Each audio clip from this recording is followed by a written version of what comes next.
Boa tarde para você, sexta-feira chegou e para você se programar para o fim de semana, a gente vai conversar bastante hoje sobre a previsão do tempo. A pergunta que não quer calar, né? Será que chove? Na entrevista de hoje a gente vai explicar este inverno seco que a gente está passando. E ainda tem os destaques do Legislativo. Vereador vai à tribuna e denuncia a falta de merenda escolar. Segundo o parlamentar, algumas escolas chegaram a servir apenas arroz doce de refeição. A prefeitura nega a acusação. Requerimento questiona a falta de médicos em centro de saúde da região sudoeste. Saúde e bem-estar. 1 a cada 500 pessoas no mundo tem colesterol alto. Você vai conhecer uma medicação que pode ajudar no controle. Existem inúmeros estudos, centenas de estudos, que mostram uma relação direta entre o aumento do colesterol sanguíneo e a ocorrência de evento cardiovascular. E a Ponte Preta completa 117 anos hoje. O time alvinegro de Campinas foi o primeiro a promover a democracia racial.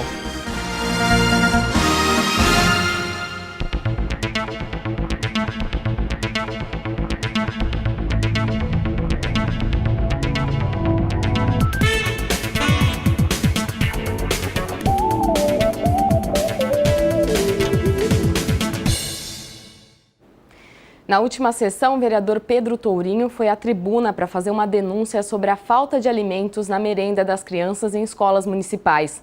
No discurso, ele afirmou que algumas instituições chegaram a servir apenas arroz doce como refeição. De acordo com o vereador, Campinas sempre foi uma referência nacional no programa de merenda escolar, com um padrão de qualidade e variedade de alimentos.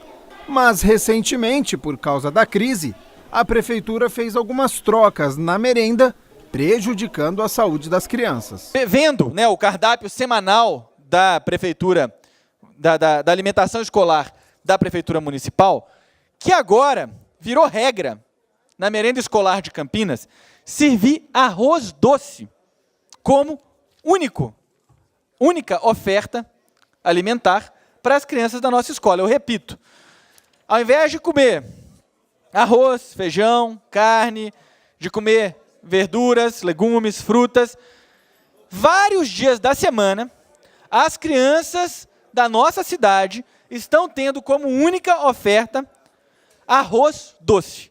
O vereador diz que a prefeitura, tirando a prioridade dos alimentos, as crianças perdem qualidade nutricional e, por isso, vai acionar o Ministério Público. Eu quero, então, fazer essa manifestação aqui, dizer que a gente encaminhou vários requerimentos, dizer para quem está nos assistindo da TV Câmara que nós estamos apurando em detalhes essa questão. Quem quiser se dirigir a nós, quem tiver denúncias para fazer sobre a merenda escolar na cidade de Campinas, quando vê que alimentos estão sendo servidos de forma inadequada, podem nos procurar, porque nós estamos organizando tudo isso vai tudo para o Ministério Público, isso vai ser tudo apurado, e nós achamos e vamos lutar muito para que, das várias concessões, das várias perdas que a cidade está tendo, pelos erros administrativos de Jonas Donizete e pela crise que a cidade vivencia, essa não pode ser mais uma das perdas que a cidade vai ter.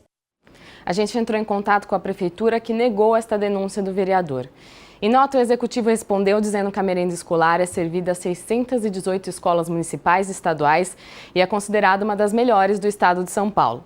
E ainda que uma das razões da qualidade é o cardápio diversificado oferecido, que tem legumes, frutas, arroz, feijão, carnes, peixes, frango e outros itens de comida no cardápio. Todos os dias na rede municipal de ensino são servidas 296.253 refeições. Estes dados são da prefeitura. E ainda sobre a Câmara, os vereadores aprovaram outro requerimento que questiona a falta de médicos especialistas em um centro de saúde na região sudoeste da cidade. O requerimento número 2171 foi encaminhado à Prefeitura Municipal pedindo informações sobre a falta de pediatra e ginecologista no Centro de Saúde da Vila Aeroporto. Eu encaminhei esse requerimento porque eu tenho recebido reclamações. Recebi uma reclamação do munícipe lá da Vila Aeroporto sobre a falta de ginecologista e pediatra no Centro de Saúde, que na verdade isso faz parte do caos que a saúde pública está na cidade de Campinas. São vários, a gente tem mandado vários requerimentos de indicação, requerimento de informação sobre essa situação. A gente tem denunciado na tribuna, denunciado nas redes sociais que o sistema de saúde, o SUS em Campinas, ele está completamente sucateado. E a falta das especialidades é uma das questões mais gritantes aqui na cidade. Foi depois de denúncias de moradores que a vereadora encaminhou o requerimento. É para cobrar uma posição da prefeitura, cobrar que a prefeitura resolva, né, quer dizer, encaminhe e resolva esse problema que atinge a população de uma forma muito direta. Mariana Conte quer informações se há a previsão de uma solução para o caso. Tem concurso aberto ou tem concurso para pessoas para serem chamadas. Então, quer dizer, eu quero saber exatamente em qual é a situação lá e quais são os meios possíveis da gente resolver o problema ali na Vila Aeroporto, mas que não é um problema só da Vila Aeroporto. São inúmeros problemas. É o Hospital Mário Gatti superlotado, é a UPA do centro fechada, são os postos de saúde em condições precárias. Eu, inclusive, apresentei um requerimento, uma indicação para a reforma do Centro de Saúde de Barão Geraldo. Então, são vários equipamentos públicos de saúde aqui no município que estão passando por uma situação muito complicada. Os profissionais sem condições de trabalho, falta de profissionais e as especialidades é uma das questões que eu mais recebo reclamação. Reforçando que o Executivo tem até 30 dias para responder às solicitações dos vereadores. E a hora do saúde e bem-estar e um alerta aí para quem está em casa, hein? 1 a cada 500 pessoas no mundo tem colesterol alto. A gente sabe que praticar exercícios físicos e uma alimentação balanceada pode ajudar a melhorar este problema. Mas a medicação, claro que prescrita, né, auxilia também a diminuir essa taxa. Olha só. Em Campinas, uma lei de 2014 do ex-vereador Roberto Alves inseriu no calendário oficial do município a Semana de Prevenção e Controle do Colesterol, que deve ser lembrada na semana do dia 8 de agosto. Por mais que a gente saiba, é sempre bom lembrar que o colesterol alto é um perigo para a saúde, que é preciso controlar. Para falar mais sobre isso, procuramos um especialista.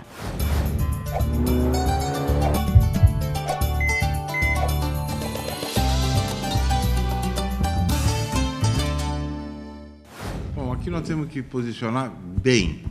Existem inúmeros estudos, centenas de estudos, que mostram uma relação direta entre o aumento do colesterol sanguíneo e a ocorrência de evento cardiovascular, de infarto do miocárdio.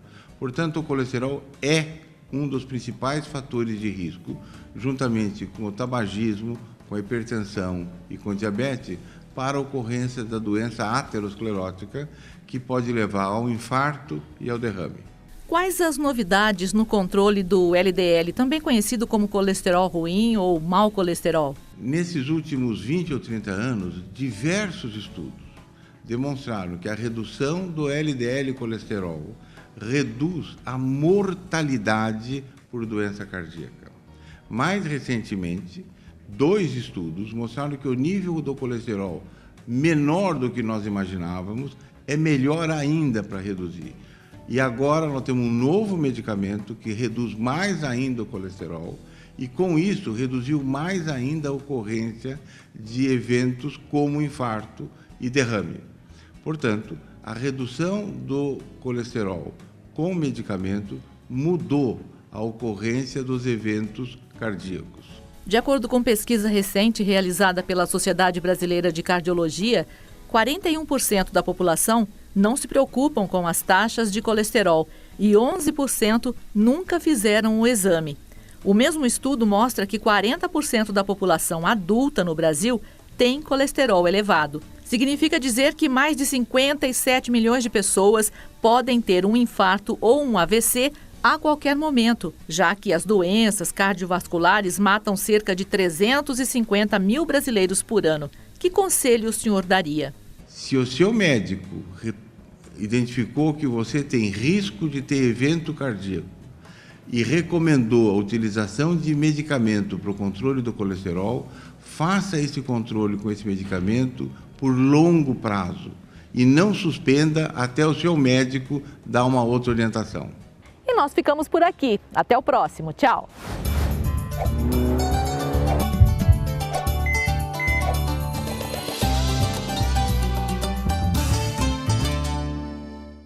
Obrigada, Ana, pelas informações, mas agora vamos falar de oportunidades.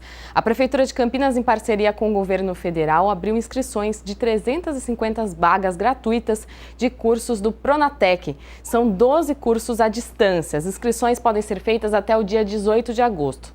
Os requisitos são ser estudante do ensino médio da rede pública, o EJA também está incluído nessa, ou que tenha cursado o ensino médio completo na rede pública, ou se você foi bolsista de unidades privadas. Pessoas beneficiárias de programas de transferências de renda, como Bolsa Família, mulheres responsáveis pela renda da casa e outros trabalhadores como agricultores familiares também podem participar. Entra no site lá para saber mais informações, é sistec.mec.gov.br/meu-cadastro. E a seguir, a Ponte Preta completa 117 anos hoje. A gente vai saber mais sobre a história do Clube Alvinegro Campineiro depois do intervalo. Agora são 5h11. Como mudar o rumo da educação no país? Como transformar a realidade do jeito certo? Ouvindo as pessoas. Buscando o interesse da maioria. É o que o Ministério da Educação está fazendo para transformar a educação. Ouvindo pais, alunos e professores, criou um novo ensino médio, que já tem a aprovação de 72% dos brasileiros. E que nos dá o direito de escolher nosso futuro. E mudou o Enem também. Por meio de uma consulta pública com mais de 600 mil participações, os estudantes decidiram. Acabou o sufoco. Agora as provas serão em 2 domingos. E o ensino básico vai ganhar uma Base Nacional Comum Curricular. A base define os conteúdos básicos que os alunos precisam aprender na escola. E foi construída com intensa participação da sociedade. Mais de 12 milhões de contribuições. É assim que garantiremos o direito de aprendizagem da atual e das futuras gerações. É o começo de uma grande mudança na educação. Ministério da Educação, Governo Federal.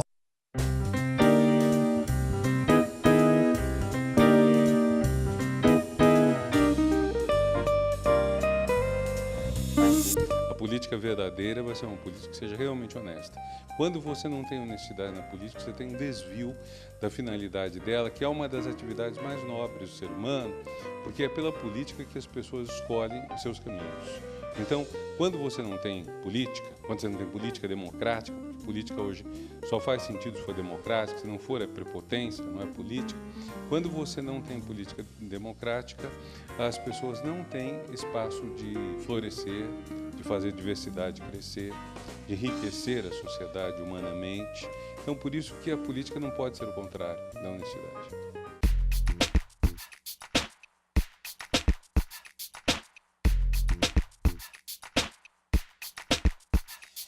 Do verão, mas também do inverno.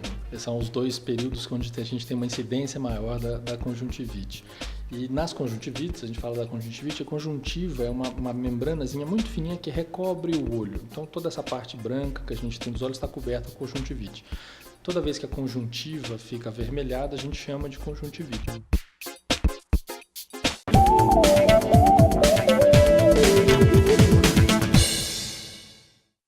Estamos de volta com o Jornal Câmara Notícia, agora para falar de esporte. A Associação Atlética Ponte Preta completa hoje, 11 de agosto de 2017, 117 anos. Vamos relembrar a história do Alvinegro Campineiro.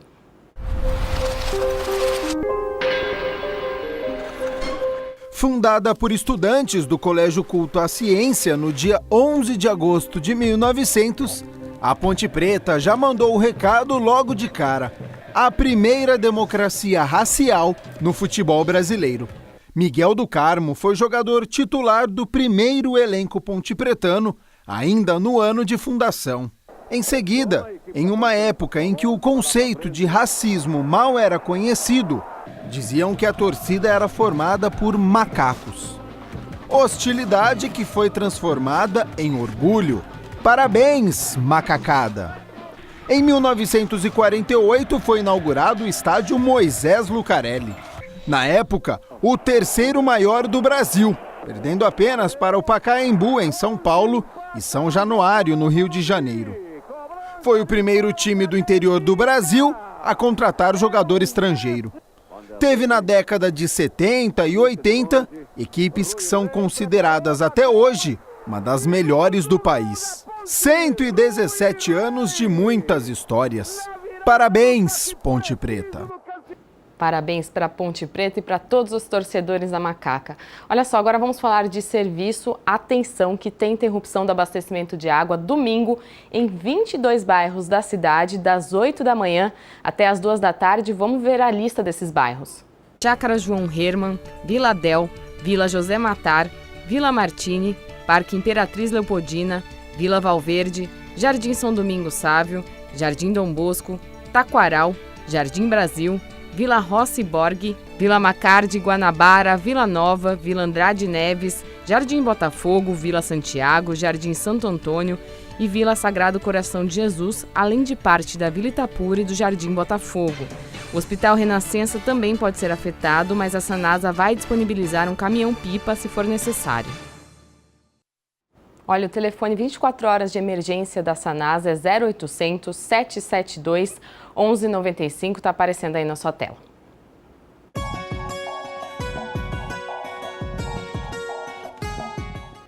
Olha, hoje um pouco diferente a nossa previsão, porque a gente convidou a Ana Ávila, que é meteorologista e que faz parte da equipe do CEPAGRE, que é o centro que a gente consulta sempre para trazer os dados das temperaturas para vocês.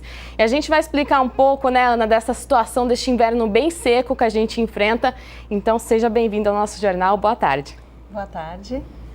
Ana, na quarta-feira à tarde foi registrada a maior temperatura desde abril aqui na cidade, né? Foram 31 graus. 8 a mais do que a média. A gente pode considerar que é um inverno atípico, mais quente? Na verdade, este inverno nós estamos com a condição de mais secura no ar. Nós estamos com a predominância de massa de ar seco, o que mantém as condições aí de tempo ensolarado, estável, com ausência total de chuvas. Estamos hoje com 58 dias sem chuva alguma aqui na região. Agora, em termos assim de temperatura, nós tivemos alguns dias com temperaturas acima da média, entretanto, não houve uma predominância de dias assim com temperaturas acima da média, houve uma grande variabilidade, até foram alguns dias apenas que essa temperatura esteve mais alta. Agora, para o pessoal de casa entender, por que a nossa região costuma ter esse inverno mais seco, né? Assim como boa parte do interior do Sudeste e do Centro-Oeste? Na verdade, assim, nós temos chuvas concentradas nos meses aí de dezembro, janeiro e fevereiro, e depois, com o outono, a redução das chuvas, e este é um período realmente que a gente tem um volume pequeno de chuva, né? Nós temos frentes frias que passam, até trazem alguma chuva, mas nada de volume muito expressivo. Entretanto, este ano nós estamos com um inverno mais seco do que a média, né? São vários dias consecutivos de ausência de chuva, ele está mais seco, ele está entre os invernos mais seco que a gente tem registro aqui na nossa região. Tem alguma explicação para esse tempo tão seco?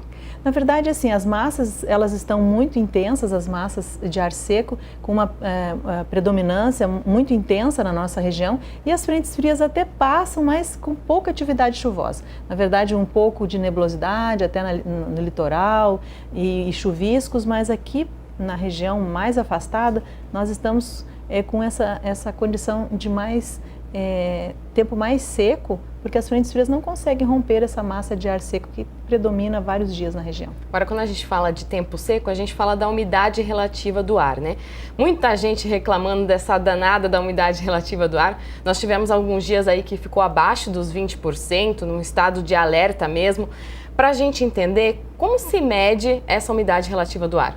Então, na verdade, a umidade relativa do ar, ela é a quantidade de vapor de água presente na massa de ar, né? Ela é muito associada à temperatura, né? Tanto que, ao longo do dia, por exemplo, se nós formos medir temperatura e umidade, no comecinho da manhã, ali em torno de 6, 7 horas da manhã, nós temos a menor temperatura e a maior umidade, né? Ao longo do dia, a temperatura vai aumentando e a umidade vai diminuindo por volta de 2, 3 horas da tarde, quando nós temos a hora mais seca do dia, né? Então, é esse volume de umidade, de vapor de água presente nessa massa de ar. Agora, essa baixa umidade, ela influencia no grau de poluição que a gente tem na cidade também? Ela influencia de que forma? Porque como nós estamos há vários dias sem chuva, né? Então nós temos uma alta concentração de poluentes. E como está frio, né? essa concentração de poluentes ela fica mais próxima da superfície. Então, no final da tarde, início da manhã, sobretudo, a gente olha o horizonte e percebe uma grande quantidade de fumaça, né, presente, assim, né, bem próximo à superfície nas regiões urbanas. Né? Então, assim, na verdade, a umidade ela influencia dessa forma. Porque não tem chuva, então há uma maior concentração de poluentes quando a gente tem essa sequência de dias sem chuva e, consequentemente, de baixa umidade do ar. Agora, Ana, logo no começo da nossa edição aqui, eu falei que a pergunta que não quer calar, né, é quando vai chover? Agora, você pode adiantar para a gente se tem alguma previsão para a próxima semana de possibilidade de chuva? Sim, nós temos. Na terça-feira, nós temos uma frente fria que deve passar pela região e ela deve trazer um pouco de umidade e até possibilidade de chuvas. A partir da terça-feira, então, essa situação que nós estamos observando nesses últimos dias deve mudar. Com essa frente fria, teremos mais umidade e aí, então, a possibilidade de chuvas nos próximos dias. Aí tem esperança para você que está reclamando desse tempo seco. Ana, muito obrigada por esclarecer nossas dúvidas aqui hoje. Seja sempre muito bem-vinda no nosso jornal. Obrigada. Olha, esse é um espaço para você participar. Então, você que está aí em casa, tem alguma dúvida sobre qualquer tema, manda um e-mail para a gente sugerindo aí. O nosso e-mail é o Redação TV, né? Sem o cedilha, sem o tio, então fica redacaltv@campinas.sp.leg.br. Bom, a Ana já adiantou um pouco para a gente sobre como vai ser a situação de semana que vem, mas vamos ver as temperaturas do fim de semana, segundo o CEPAGRE da Unicamp. Olha só, no sabadão, mínima de 12, máxima de 30 graus. Aí já no domingo a gente tem mais ou menos as mesmas médias, mas a mínima é de 13 e a máxima um pouco mais alta, 32 graus. E para você que é ligado em tecnologia, o Universo Épico começa uma série para você entender como são feitos os games para celular. Oi, Michel.